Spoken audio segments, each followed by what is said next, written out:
So you get married. Tell me briefly, after you got married, how the Lord has just blessed your life. I know you have a family now, and the type of work you do now. And tell me what the Lord's done. Okay, so we got married in 2013. Probably by about 2015, we had our first child, Jamila, and still serving throughout that time. God has been doing crazy, awesome things, like in regards to providing for a family, in regards to jobs and stuff like that. And, I've stayed the course from what I know. Serving, that's the most important thing to any of this. Serving the Lord, out of real love for what He's done for us. And I've had the opportunity to go with you to Sentinella prison and preach a few times, and that has been a blessing. And then juvenile hall, we do different games with them 4 times a year, Thanksgiving and stuff, and outreaches, and still teach. Now I'm the same kids that I was teaching that were 7 and 10. Now I'm teaching the high school kids, which are those same kids that were this big. They're now my height, mustaches and stuff, you know what I'm saying? And so it's just advanced. And then we had another baby, Amira. It's our second girl. And I'm an office manager, pulmonary department, lungs. Yeah.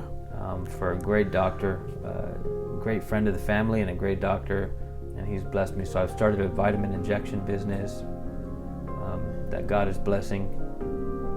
And we had another baby girl. So wow. These 3 girls came pretty fast. Yeah. Arabella, she's 3 months old. So we got a full house. God gave us a bigger home. Got that Toyota Sienna minivan. That's when you got to move up to the. Got to keep a sports edition though. You know what I'm saying? And God is doing things in my life that I never thought, that I've always thought were possible, but I never thought I would get.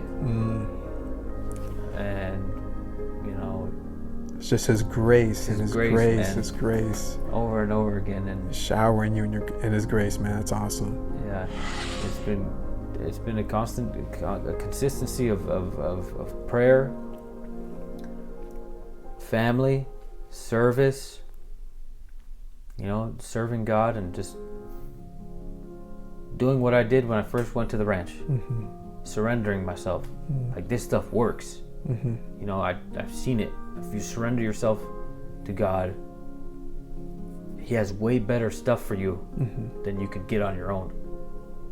So that same model that I had in the ranch, wake up, read your Proverbs, do a devotional, read, work, then home, and then service, read, that same thing, He's now adding things in it, and He's giving me bigger obligations and bigger responsibilities and more places to teach and more kids at the house.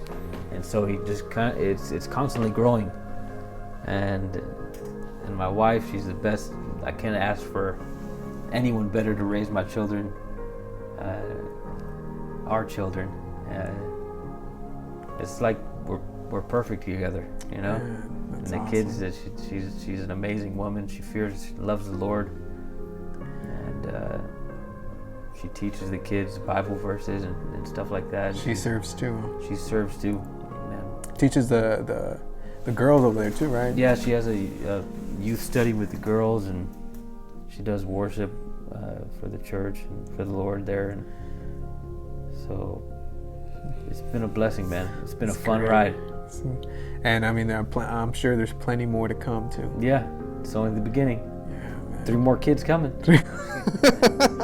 Cool, man. So, I mean, seems like Lord just showered you in His grace, and just tell me just briefly what type of ministries. I know you kind of touched on it a little bit, but what do you do as far as ministry in general?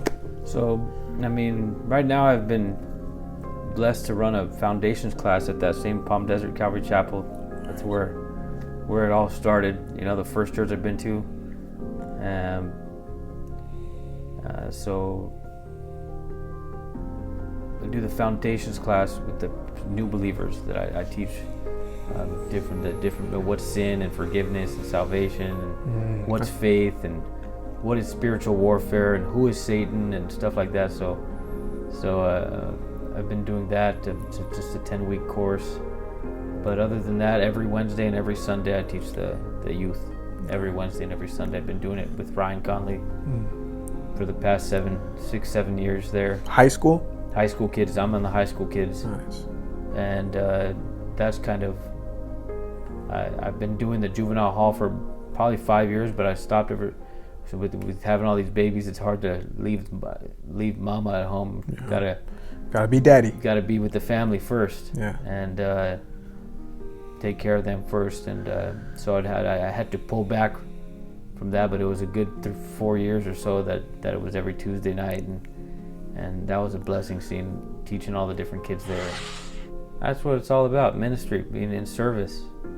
It's a service unto people, the people of God.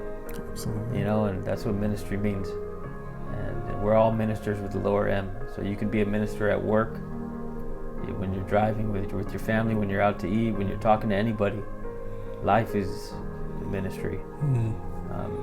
But my main obligations is to raise up my own 3 kids that I have now, and my wife, and then I have my Wednesday night kids that are in high school. You know, all the crazy stuff that's going on in high school these days. Yeah. And I look at them and I say, man, how did I get so bad? Like these kids, I look at the kids that are in my youth class, some good kids. You know why? They've been in there since they were 7 years old, learning the scriptures. And sometimes I think, like,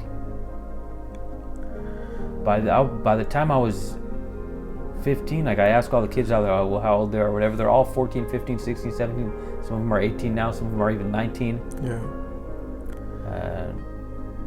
That whole stage of my life was a disaster on drugs. That whole from 14 to 19 was a disaster. Yeah. You know. But I wouldn't have it no other way, man. Where I'm at today. That's awesome.